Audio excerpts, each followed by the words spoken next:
करुणावतारं संसारसारं भुजगेन्द्रहरं सदा वसन्तं हृदयारविन्दे भवं भवानी चैत्रं नमामि कर्पूरगौरं करुणावतारं संसारसारं भुजगेन्द्रहरं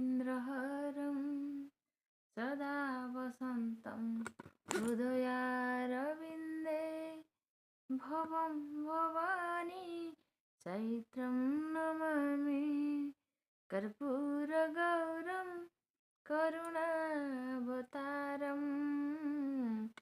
संसारसारं भुजगेन्द्रहरं सदा वसन्तं हृदयारविन्दे भवं भवानी चैत्रं नमामि।